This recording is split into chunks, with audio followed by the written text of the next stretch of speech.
Welcome, everyone. My name is Deborah Farmer-Chris. I am a child development expert, a teacher and parent educator, and the mom of 2 young children.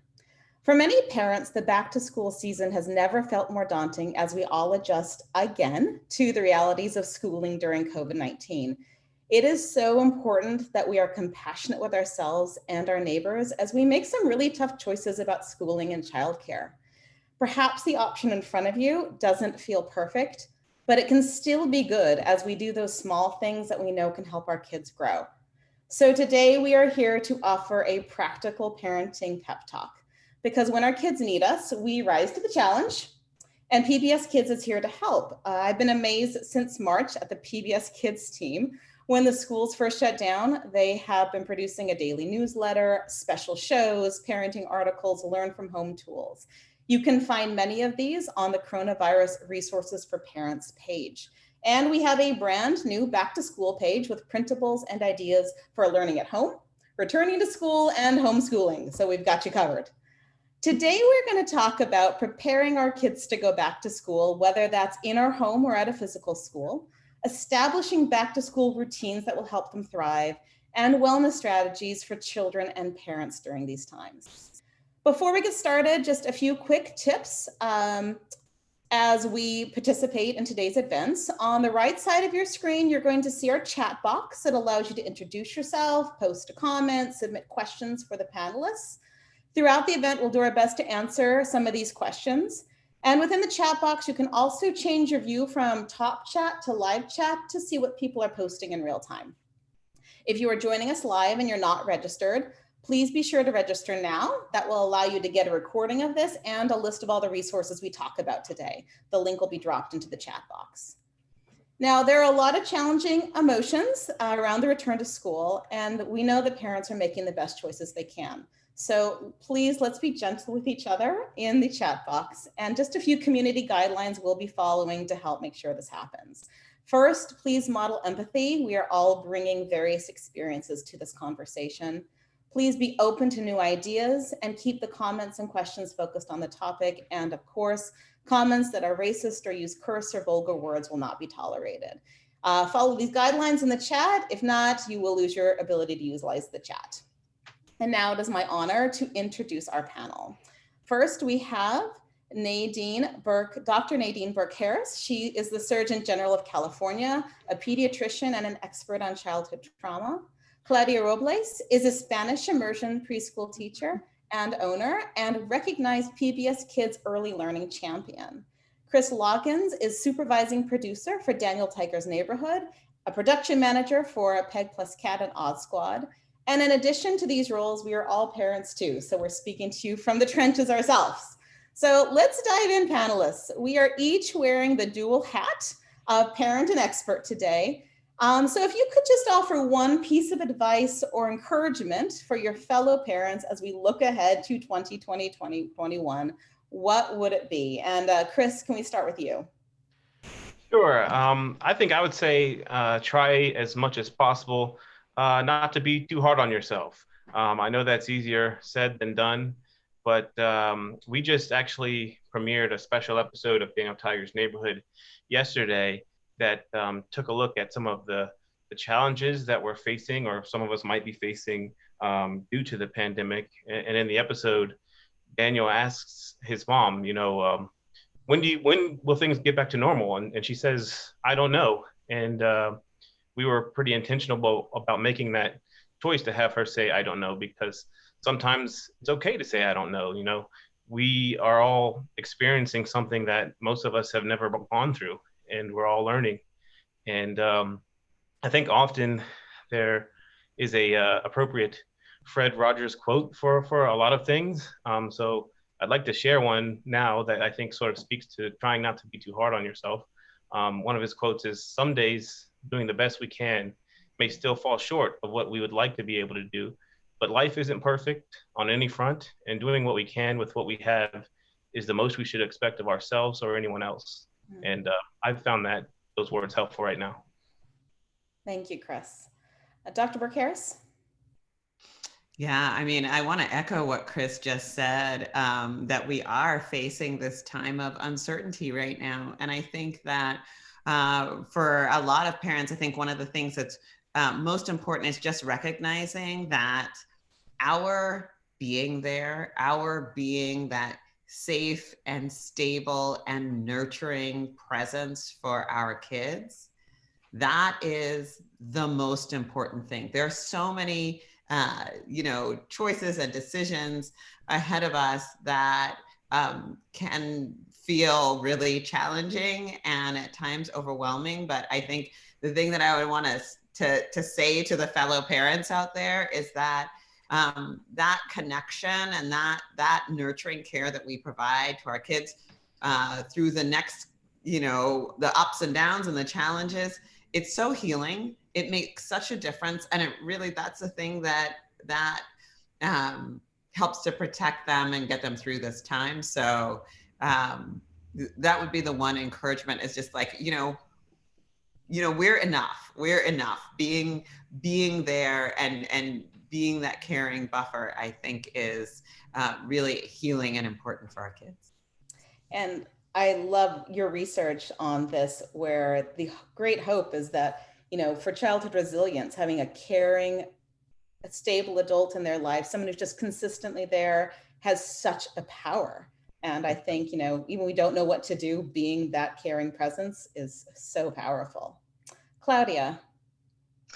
So I went through my first challenge to end the school year as both as a teacher and as a mom. And I found that whatever the school year was looking like for parents, whether their kids continued to go to school or they had to do virtual learning, or they will have to do either one of those or some hybrid model, what really makes a difference is the parents that are there to support them, no matter if they are just helping them get ready in the morning and then just waiting for them when they come back to school. What really made a big difference is just to have that, like you guys already said, to have that constant adult that is their support, their rock, and that they know they can count on no matter what their new school year is going to be looking like. Thank you. Chris, I'm going to start with you on this next one. Because, Daniel Tiger's Neighborhood premiered when my daughter was a toddler and my oldest was a toddler. And I am convinced it is much a parenting show as a kid's show. And one of my go-to parenting strategies from the time she was little is, when we do something new, let's talk about what we'll do. And, whether our kids are in school or learning remotely, being able to talk about it in really concrete ways can help them visualize and prepare. So I want to turn to you to talk a little bit more about just helping them talk through what it's going to look like. Right. Well, you're spot on about being concrete about what things are going to look like. And that strategy, when we do something new, let's talk about what we'll do, comes directly from Fred Rogers and Mr. Rogers' Neighborhood. There was a song that he did called I Like to Be Told, which gets to the same idea that all of us like to know what's coming. It's hard, when things are a surprise. And we worked with our advisors on that show to come up with that song, but it was more than just having that song. It's important to be very concrete about the steps and that are going to happen. So for instance, with the school year, it's really drilling down to the nitty gritty. Like in the episode, he goes to the doctor, and it wasn't just the doctor's going to give you a checkup and look at your body. It was, we're going to go into a waiting room. There's going to be somebody else there. We'll check in with somebody at the waiting room, and going through all of those steps to make sure that we can, as much as possible, prepare children for what the actual experience will be like. And I think that is applicable to this current situation and going back to school in a different setting. Mm-hmm. Thank you. Dr. Burke-Harris, on a similar note, you write a lot about the importance of reframing and helping kids make meaning out of challenges and when things aren't going quite the way they expect or that routine gets disrupted. Can you talk about how that applies to this moment in time?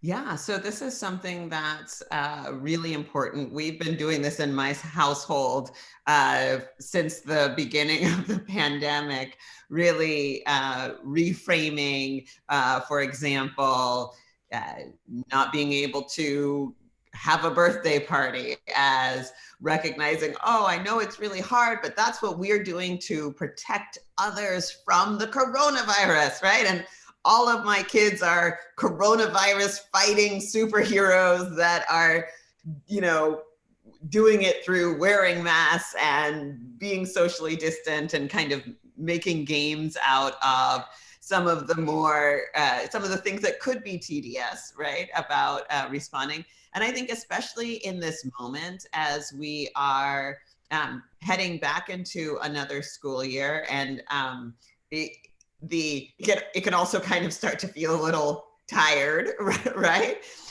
Really helping kids understand, find meaning and purpose in what we're doing, right? So whether it's staying at home and continuing to do distance learning, or some other configuration, really helping kids understand how what they're doing is important, and recognizing what aspects of it can be challenging, and then helping them to understand how those challenging things that they're experiencing, why it's part of something important, right? And it ladders up to something bigger than each one of us, and how they're helping, our community, and helping others by having to do some things that may not always be exactly what they wanted to do. Mm-hmm. I'm reminded of, there's a great research study that says, rather than just saying, kids, can you clean up the room, if you can say, can you clean up like Batman or Wonder Woman, that it's more motivating, because they love to feel like all of us, like we're doing something. And that's that power, that language we use with them, right? Claudia, you're working with parents and students now. What advice do you have about helping them, visualize and prepare for an upcoming year? So we usually do a theme of the week. So right now that we're preparing to start a new school year, we're going to have different themes, like even tornadoes. Talk about tornadoes, and talk about drills, and how would it look like throughout the school year while wearing masks. This year we were not able to have a field trip for the rising kindergarteners to go and look at the school where they're going to go study, how it is a much bigger and different setting. So instead, we're doing a lot of role play, just pretend play, just like it's like to pretend that they're serving you food or going to the doctor and giving you a checkup. We're pretend playing that I'm the teacher, or that somebody else is the teacher. And then parents can easily do that at home, just with a piece of paper and a pencil, and have them just pretend play that they're in class while wearing masks. And even with things that you can find at home, like measuring tapes, measuring 6 feet apart, and to help them understand that there's a certain distance that they might have to keep from other kids. And just role play is just such a simple thing. And if you cannot do or go to the actual place where things are going to be happening, you can just pretend play, and it's play. So kids love it. So it's fun and it's visual, right? As we begin to say, let's talk about, let's go and spend some time here, or even, do a role play little video chat and let them pretend to be the teacher giving an assignment. Yeah, you're right. Anything that's play, that's something that kind of takes the nervousness out, because play is fun, and that is what they're designed to do. I'm sensing I'm in the circle with a lot of moms and a lot of dads. And there's a lot of, what's my kid going to fall behind this year, and that nervousness. And one of the things that I keep thinking about is the Mr. Rogers expression, growing on the inside, because there is a Fred Rogers quote for everything. And he said that growing on the inside are the words I use when I talk with children about things like learning to wait, learning to keep trying, being able to talk about their feelings and to express those feelings in constructive ways. These signs of growth need at least as much notice and applause as the outward kind, and children need to feel proud of them. And that helps me remember that all of our kids, no matter where they're learning, they are going to grow this year. And even be able to say that to our kids. I was talking to my 6-year-old the other day and said, I can't wait for all the books you're going to read this year, and the structures you're going to build, and the art you're going to do, and you're going to get taller, and you're going to have new responsibilities. And we're celebrating. And so there are a lot of adult concerns on our shoulders, but there's a lot of kid milestones that are going to happen no matter where they're learning. I want to take a question from our audience, and this is from Lauren, who says, what if we don't know what the school program is going to be? Because they're still waiting for the schools to, 3 weeks out, we're not sure, is it home, hybrid or not. How do you help kids visualize when we're not certain yet? Do you want to take that question? Yeah, Well, I mean, I'm happy to jump in and Yes, say, please. I think it's important for us to acknowledge that we don't know, right? Kind of like Daniel Tiger's mom, and say, that we don't know, but and then think about, if it's this situation, then we'll do this, right? And if it's this situation, we'll do this.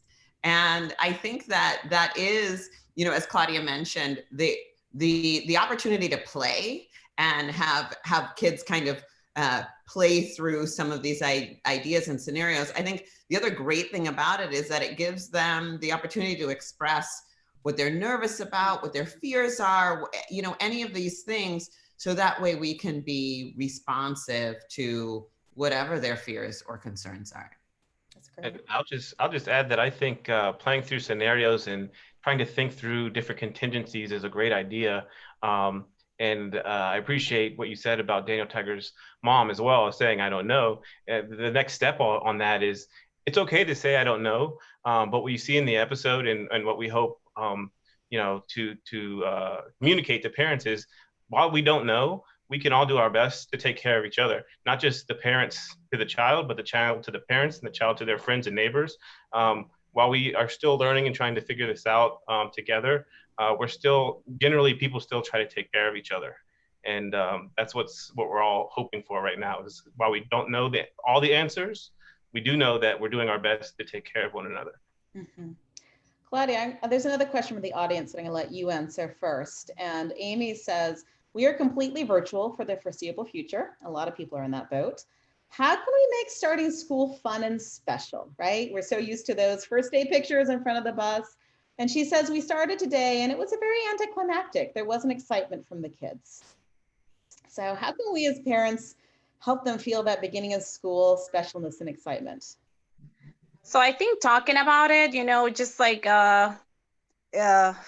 conversations with their kids, letting them know, okay, this week is coming up, and just preparing them, and then having a special spot at home that is designated for learning. I think it's really important, like having somewhere, wherever it is, that the kids know that, okay, when I'm sitting here, although my mom and dad might be here at home like they usually are, this is my learning time. Just letting them know that, okay, you're sitting here, this means it's a special time for learning, instead of just because I'm here at home, we can go in and out and do whatever we want to do, like if it is a weekend. I think just having a designated spot and just talking to the children, waking them up in the morning as if they would ride a bus or, be driven to school like they usually would, dressing them up in clothes that they feel comfortable in, and knowing that their teachers are going to see them, and talking to them about how their day is going to go, and that once we turn off the computer, learning time is done, and then they've accomplished their the first week of school, since they already started. So I think just having those conversations and having a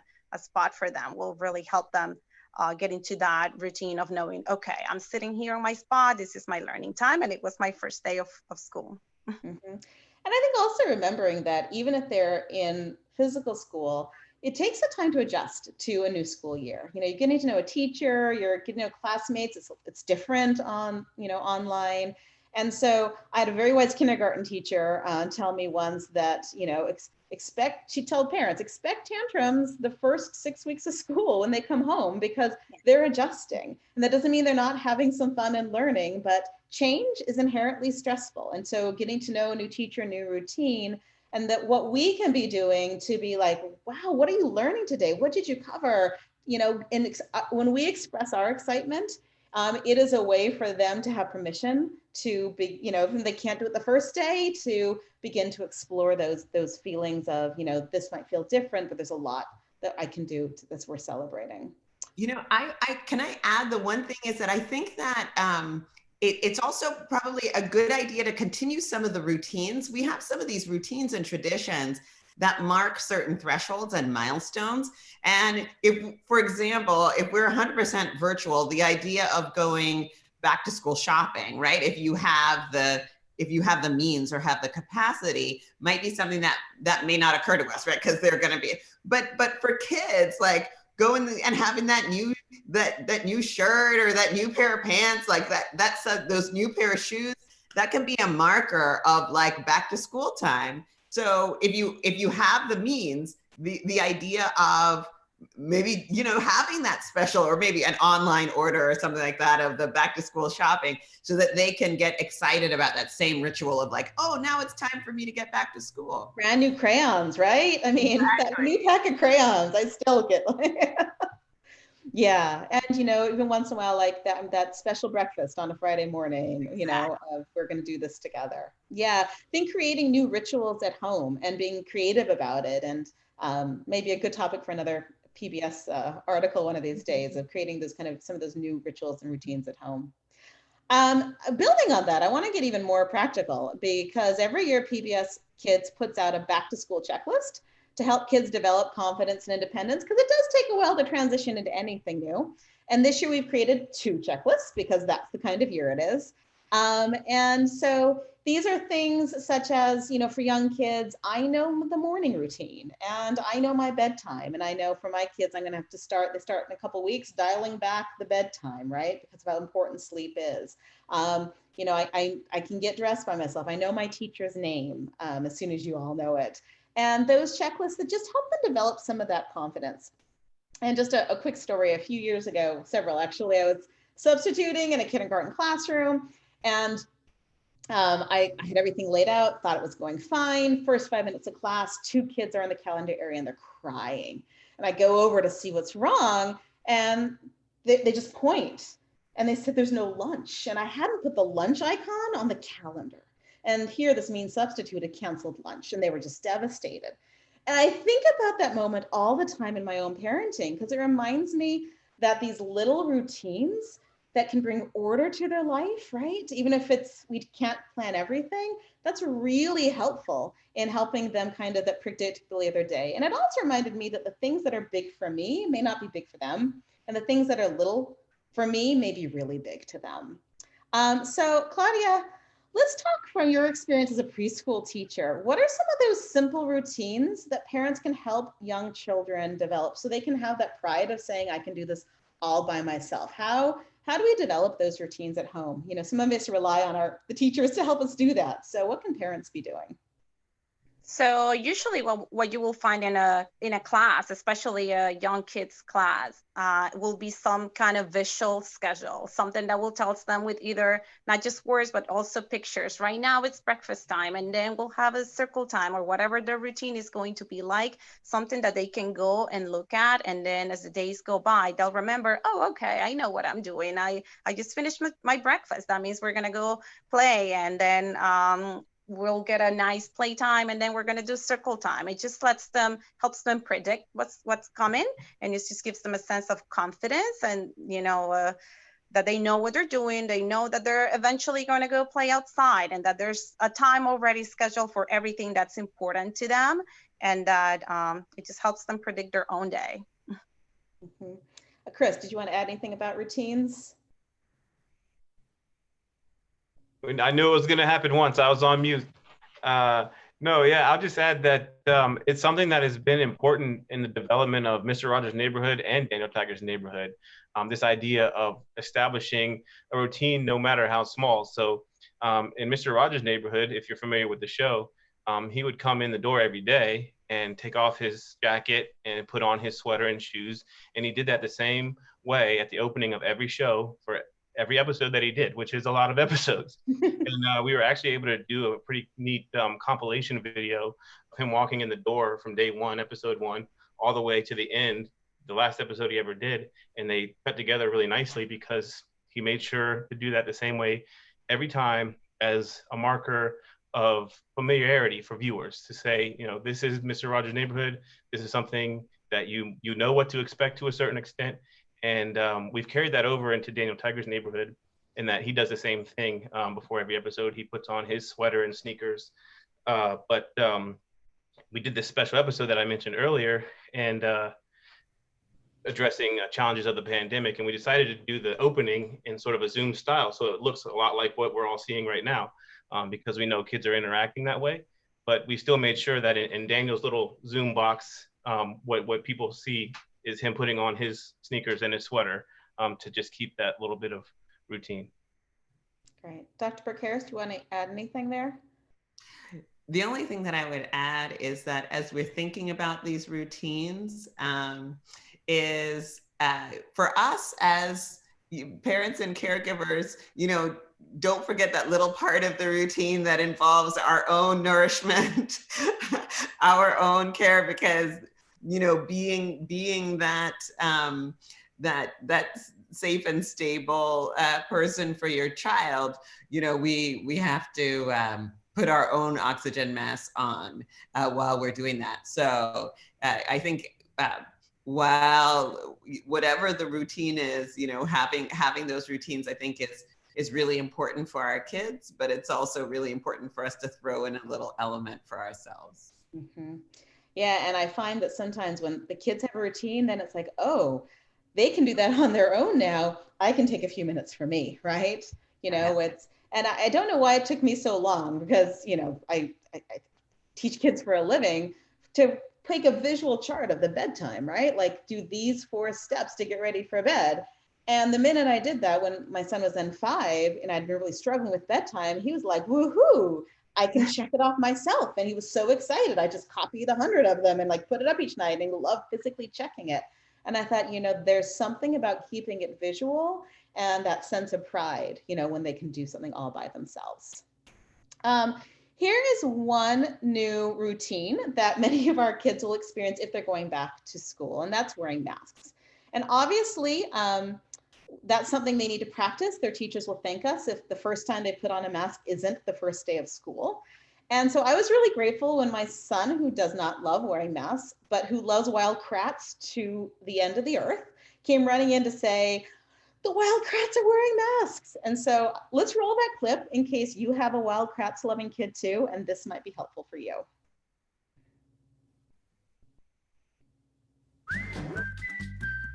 Hey, it's us, the Kratt brothers. I'm Chris, and whoa, Martin, is that you? Yeah, it's me. I'm just wearing a mask. See? I've got a mask on to protect from germs. It's just like when we were on the creature trail in our creature power suits. From the outside, we look different, but it's still us underneath. What we wear helps protect us when we're outside exploring. And it's the same idea with these masks. Yeah, so stay strong and stay calm and activate your mask powers. It's one of the things that can keep you healthy and safe. And remember, keep on creature adventuring. For more from the Wild Kratts, check out the PBS KIDS video app. I love the Kratt brothers. We have a couple of questions about virtual learning here. And the first one is, someone asked, I would love some ideas about how to set a fun tone for virtual learning. And so somebody want to take on ideas for keeping the fun level up when they can't go to school to see their friends? Well, knowing that keeping a good routine is important. I think having maybe a little trips to a dollar store or something where kids can go and select their own containers where they're going to put their crayons or pencils, and having them choose so that they can add on to their, like, maybe if they didn't go back to school clothes shopping, maybe they got a new little desk or a new little something, or a new little frame where they know their own space is special, and having them select and maybe do their own drawings or letters so that they can decorate their spots, and knowing that at some point once they start, they can get to use those items. At the same time, it's helping them work on their, fine motor skills or letter recognition. Also, if you're going to do a schedule, maybe you can ask them and give them an option. Maybe we can do a magnetic board and draw the days of the week, and mom or dad or the parent, whoever, can help with the writing, or if they're old enough, they can do it themselves. Or maybe if they don't like the board, they can have a choice of having a big paper where they can put the things. And maybe if they don't even know what the schedule is going to be like, maybe they can take the time to take pictures and print them, or just find pictures in old magazines and books about a child that's eating and then eating lunch and playing outside. So once you do know what your schedule is going to be like, you can switch around on said paper or board to make it, and even if things end up changing at the middle of the year, maybe that board, you can rearrange it, and it just creates something that is their own and in their own space, that their opinion to build. That's great. I'm going to ask the second one, which I think builds on this, which is the balance of working from home as parents and learning at home with children. And, something I faced this year with my two while I was still working full time. So I'll share one idea, and then I'd love to hear from the rest of the panelists. One, it took some creative juggling. I mean, there was no perfect system for this. And, we talked about kind of going into home remote schooling. It was really emergency schooling, really, in March, April, May, and we're all feeling that. But one of the things I made sure to do was to give them some undivided time at the beginning of the day for that connection. And we created a new routine before they went to some of their online classes, where we did a kind of a morning meeting, which is what they both loved about school, right? Morning meetings, a family one, where they took turns being leader. They got to share a fact. So they would pull out their National Geographic fact books and, hunt through. And my one that didn't read as well would find the pictures. And then they got to choose a movement. So they might have picked a Go Noodle or a song they wanted to dance to, or a little yoga video, and did the calendar, right? The calendar and mood for the day. And it was about a 15-20 minute thing that I built in before, we broke off to other things, that I just helped them feel like they were still doing something physical and fun together. And then they had that connection with me. And that seemed to help alleviate some of that, I think, real neediness for later. Obviously, they need help getting online, creating schedule. But that initial, putting that time in really paid dividends. What about, I know you all juggled this as well. So what other thoughts do you have? For me, it was important to do something similar, but at the end of the day, because I will speak honestly, my, at the time 7, but now 8-year-old, didn't always do all his assignments. And so it was really, we actually had a really nice time at the end of his day. And it was a transition from the, virtual learning to his afternoon of play, where he got to share with me a little bit about what he learned today. And I looked at his assignments and kind of helped to make sure that he was on track and doing what he was supposed to be doing. But it was actually, we made it really fun, because it was a chance for him to kind of show me what he had done. And again, it didn't take a terribly long time. And then, I will be honest, after that, he got a popsicle. So Keep turning fun, right, Mom? So that is for real how it was. But that little, exactly what you're talking about, that moment of check-in where they really have our attention, I think it goes a really long way. Mm-hmm. Yeah, I think it's really important for them. I went through the same thing, because I still have, like I said, my preschoolers and then my older kids doing school from home. I think it's just important to have maybe if they're like really visual kids, to have a visual of what my schedule is going to be like, and them knowing that I'm eventually going to have a lunch time when I become the learning coach, and I see, to make sure.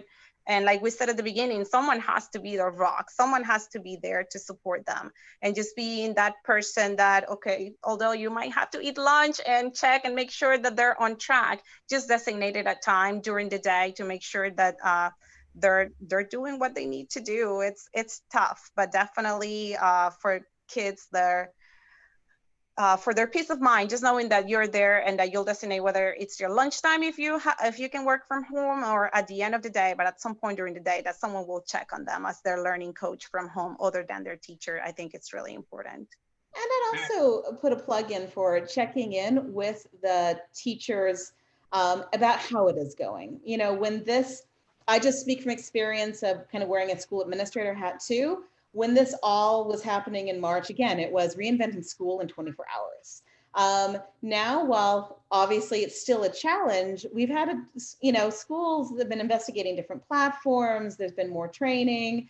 And so the ability to be able to say to the teacher, my kid needs a little more help in understanding how to be able to log in and to use this, or, this type of pep talk, that, being able to build that partnership with the teacher this year, if you're starting virtual, they're going to be looking for opportunities to connect with you because they're trying to get to know you and your child. So keeping that communication alive and building a relationship with the teacher is something that I think is more important now than ever. I find it interesting that all of our answers were different variations on some of the kind of the same idea of this check-in time, and but routines are different, and what works for every family is different. So I'm fortunate to be able to work from home, and whenever possible, I try to make time to have lunch together, and that's a time for that check-in. But if that's not possible, I did try to put aside a short amount of time every day for the check-in, and we started to call it water cooler time, because it's just a fun thing to try and put a spin on it because we're working from home. But that's sort of what is going on here. I also do think that one thing that was helpful in my household was that my husband and I broke it up, that he actually did the morning check-in and, the schedule and that kind of stuff. And then I did the afternoon. So it was a little bit, it's not overwhelming for any one of us. Mm-hmm. And, this is where sometimes one of the best things I have to say that I instituted when this all started, some Zoom reading with grandma and some cousins and aunts and uncles. And, we just had, and that I got them set up and I'd leave the room, right? And the grandma would read to them, they'd read to grandma. And I gotta say, my kindergartners reading jumped more from having to read to a relative that wasn't mom than probably anything else we did. So it was like a win-win. And I'm looking at this chat here, a couple of the questions, a couple of concerns about socialization. One who says, my kiddos just started preschool last fall, only attended 4 months. He's an only child and is missing out on socialization. And another that's also worried about resocialization when we get back. And any thoughts about helping the kids with that kind of social piece when they've perhaps been isolated from other kids?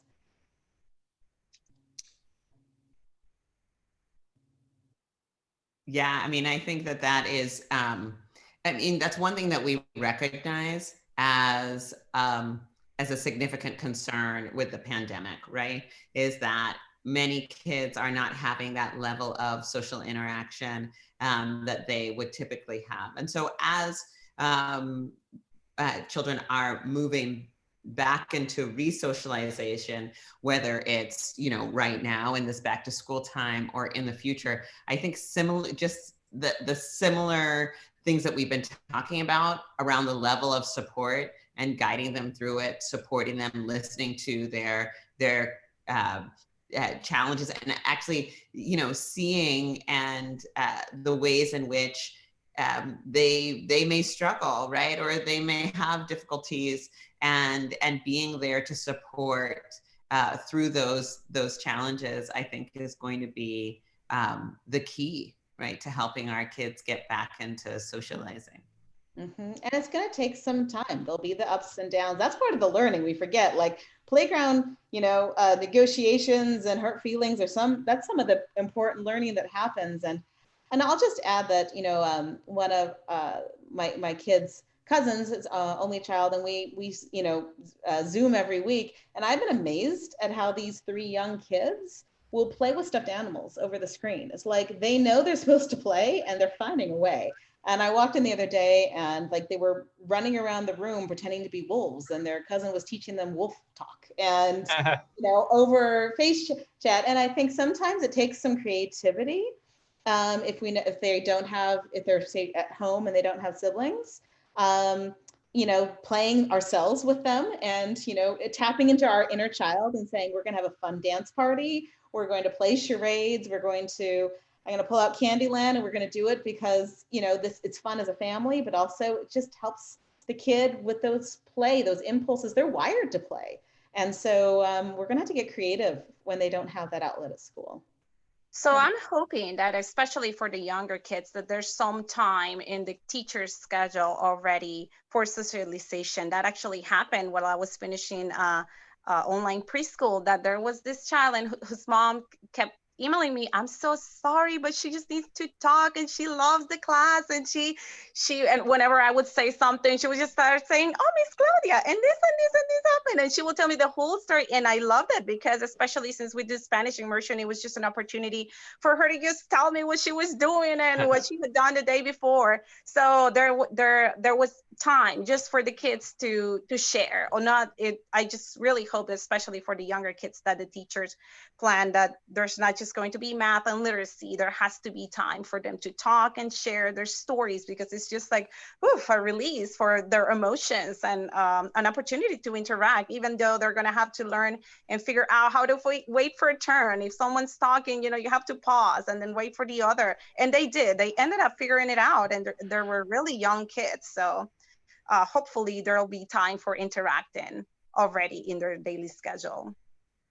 I think it will be really hard to replace in-person social interaction, but the question before about how to make online learning fun and this conversation reminded me of something that I wanted to mention. I took part in like an online story time through Zoom like this a while back, and I remember one of the participants after the fact said that their child really enjoyed it, and then said, am I gonna get to go do a meeting today?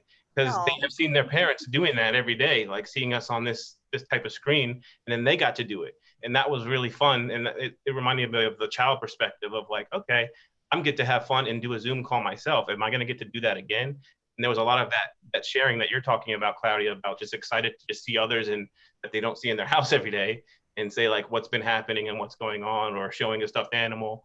Or, in this case, I remember we were reading Corduroy, and some of the kids ran and got their copies of Corduroy and brought them to the screen so that people could see. So I just found that was like an interesting sort of way that happened in this social distancing setting.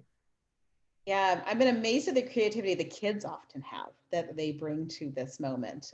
And I think tapping into our creativity sometimes is what's really required in this. But as I see these kind of these big concerns, and they're real and that are weighing on our shoulders, I want to talk a little bit about the habits preparing for the new school year that really do help with mental and emotional wellness. And I'm going to put 4 words out there, and Dr. Burke-Harris, I'm going to ask you to pick 1 or more to build on, and those are sleep, exercise, nutrition, and play, as we think about building a day for our kids. And how do these help our kids find back to school success? These aren't the cognitive skills necessarily, but what's their role? Yeah, so believe it or not, this is the place where like the science nerd in me really comes out, because all of these factors, it's really demonstrated. Number one, they're big stress busters, right? They help a child be able to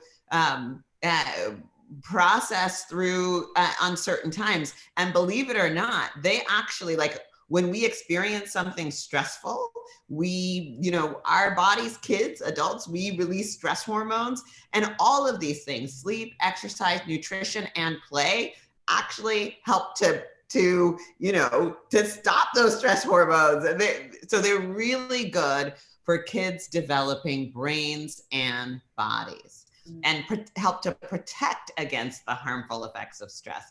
So all of them, I would say, are of critical importance, especially now. Awesome. Claudia or Chris, anything you would like to add to that? Well, I'll make a shameless plug for an episode of Dame Tiger's Neighborhood. We have a new episode premiering tomorrow about nap time and rest in the school setting, in particular, and the strategies. And forgive my singing voice, I'm not a great singer, but it's close your eyes, snuggle, or take a deep breath. You can find what helped you rest. And it's about looking for the thing that can help you calm your body and rest. But also in the episode, we point out that you don't necessarily have to sleep as long as you try and take that moment to rest. So that's tomorrow on PBS KIDS. Check your local listings. And I think we might have a preview clip of that for Dan Tyler's Nap Time at School. Am I right, team? I think we're right. That's great. Let's roll this. Daniel and Miss Elena, quiet time means it's time for everyone to rest, not talk. But Teacher Harriet, I'm not sleepy. Me neither. You don't have to go to sleep, but you do need to rest quietly so you don't wake the others. Close your eyes, snuggle, or take a deep breath. You can do what helps you rest. What's something you can do to help you rest? Close your eyes, snuggle, or take a deep breath. You could do what helps you rest. I can snuggle my soft, fluffy pillow. Maybe I'll try closing my eyes, just for a second.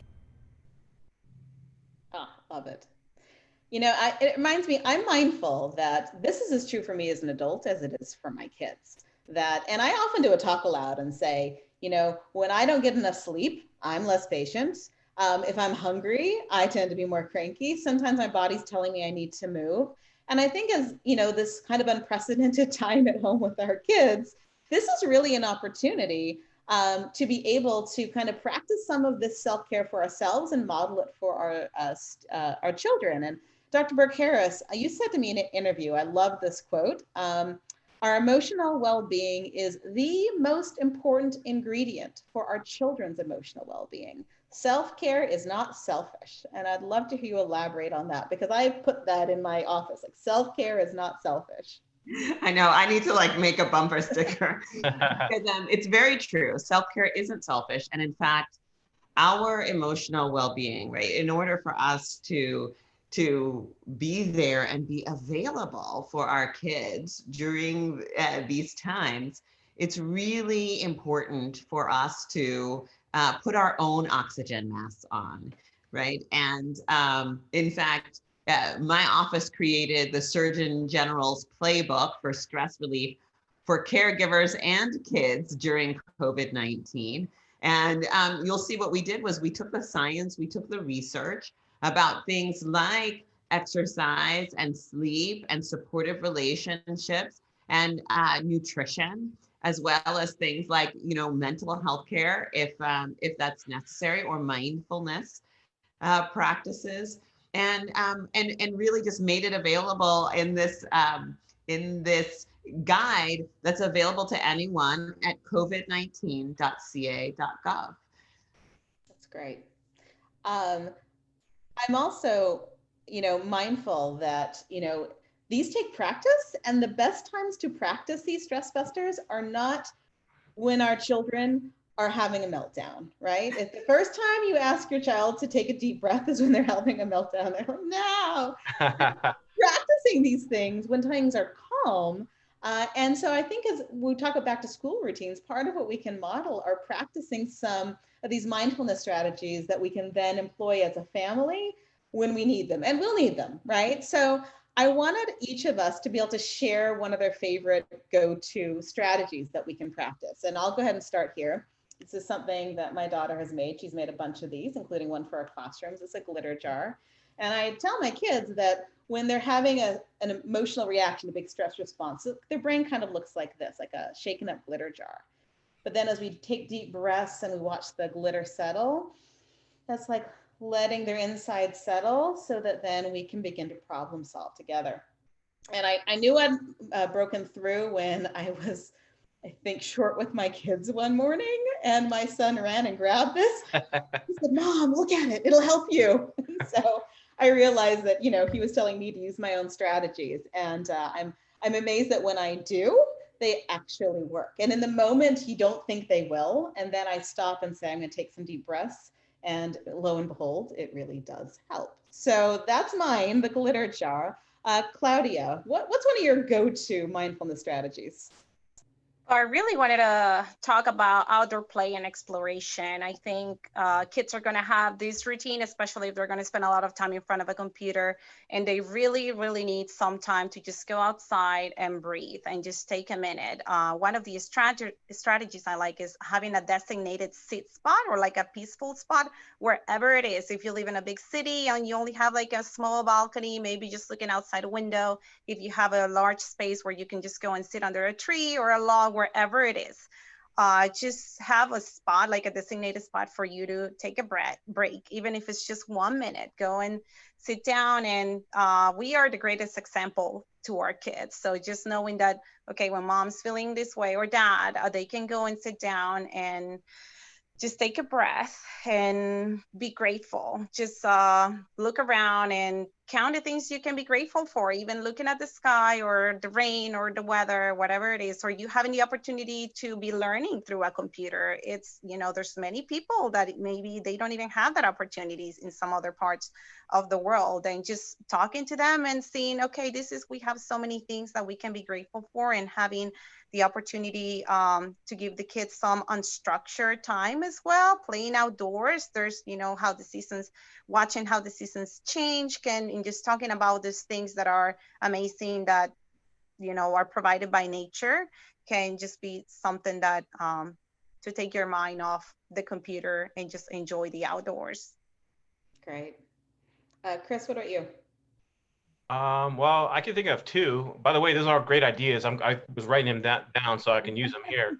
But the ones that came to mind for me are from Daniel. And you said earlier, like, it's hard to do this in the moment when you're having a meltdown. But one that we can practice before the meltdown happens is a Daniel strategy. When you feel so mad that you want to roar, take a deep breath and count to 4. 1, 2, 3, 4. And I find that helpful. And I get, we at Fred Rogers Productions are so humbled when we get letters from fans and viewers that saying how helpful that strategy is. And then the other one is more an encouragement for children. We tried to do an episode that really focused in on this idea of mindfulness. And that strategy is enjoy the wow that's happening now, to try and focus in on what you're experiencing in the moment, and not looking ahead to what is going to come or behind to what has happened, but be in the moment. And that's really difficult for all of us. But we thought if we could just simplify it into enjoy the wow that's happening now, it might be helpful for children and adults. That's great. Dr. Burke-Harris? So I'll share two as well. One that we do every night at dinner, we say gratitude. And it's just it's, very similar to what Claudia talked about. It's the practicing of just noticing that what we're grateful for the day. And so sometimes, my 4-year-old will be like, I'm grateful for chicken, right? It's just, but it's really just paying attention to what you're grateful for. But the other thing that is really helpful in the moment is really that breathing, that belly breathing, and having that moment to calm our bodies down and take some deep breaths. And I have to say that has worked on all 4 of our children, and it really helps them to be able to collect themselves. So I want to just share with the parents who are tuning in 3 resources that may find helpful. One, I think we can drop a link in the chat. I have an article we just put up at PBS Parents that has 10 ideas for breathing and mindfulness strategies, including a lot of links to PBS clips. And 2 of those clips we'd love to roll and show you now. One with Esme and Roy making a glitter jar, and the other with one of the 2 songs that Chris referenced.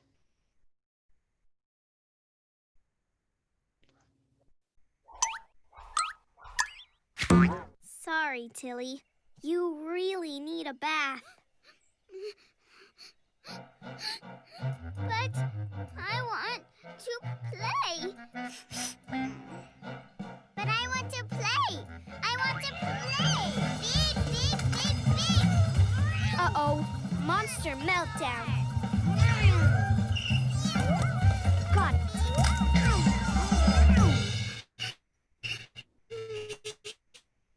Okay, it's okay. Everything's gonna be all right. I know you're upset, but I've got something that'll help. It's a glitter jar. Here, shake it. Right now your feelings are all over the place, just like the glitter. Mm-hmm. But look, when the glitter starts to fall like snow, take a deep breath, nice and slow. Watch as it settles all around.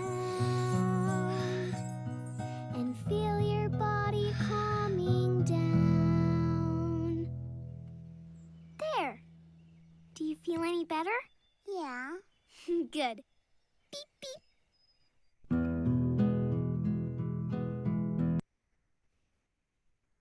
And then I think we have a Daniel Tiger one as well, although I feel very calm after watching that one. Yeah, I agree.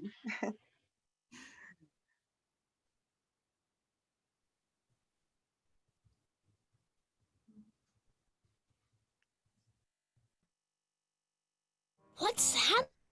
Tuesday? Oh, well, that's a rainbow fruity ice. It's banana, orange, and strawberry all together. Ooh, that one looks terrific. What flavor would you pick?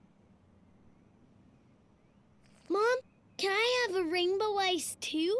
Daniel, you already have a blueberry ice, your favorite. Remember? I know, but these look so yummy too. Oh, Daniel, your ice is melting. Oh no. You're so busy looking at all the other treats, you're not enjoying the one you have. Enjoy the wow that's happening now. Blueberry yummy. Enjoy the wow that's happening now. Wow. Wow. That's great. I know we're nearing the end on time here, and there were some great questions we didn't get to, but I would encourage looking at the some of the resources that are on the PBS website, because there have been several articles that I think speak directly to a lot of these questions. And the ones we haven't spoken to yet, we'll try to get some resources out for you all. So before we close, I would just love to, have maybe a minute closing thoughts from each of our panelists. And Dr. Burke-Harris, we'll start with you. Oh, you're muted. There you go. I knew that was going to happen. Yeah. So one of the most important things is really just for us to remember that we got to put our own oxygen masks on, right? And that when we take the time to care for ourselves, that allows us to be there and be available for our kids through this next bit of transition. And and just to be available, and whatever we do during this time, just being available for them is going to make such a difference in how well they're able to cope with all of the transitions ahead. Thank you so much. Claudia? So I just wanted to say that you don't need a sophisticated home classroom. There's so many resources that are already in our house, like a ruler or a measuring tape for practicing numbers, measuring the family's height, or even pebbles from outside for counting and for making letters, sand or dirt. I mean, there's so many with kids, that's even a sensory thing for practicing letters. So you don't need to go and buy, from an expensive store. There's so many resources that might already be at home, like doing laundry and matching your socks, or simple things that it might feel overwhelming, but it doesn't have to be sophisticated, and we'll get through it. Chris? Well, I have one recommendation in addition to what we've already said. Another great resource is the Daniel Tiger for Parents app, and it's a free app that is available in both English and Spanish. And it has all of the strategies from the show organized by category, but it also has tips for parents and caregivers from child development experts. And I use it every day. But I also will just end on another quote from Fred Rogers. He said that anyone who does anything to help a child is a hero to me. And I know that you're all here because you want to do the very best you can for the children in your lives. And I thank you for that. Thank you so much. And thank you all for joining us today. My final thought actually will just build on the Fred Rogers theme, was that they're going to be good days and they're going to be bad days, because that's life. And one thing that I try to do before bed each night is to tell my kids each, I love you just the way you are. And I'm just so grateful that you're in my life. And just to see, it never gets old for me to say it or for them to hear it. And it helps each day kind of be a fresh start.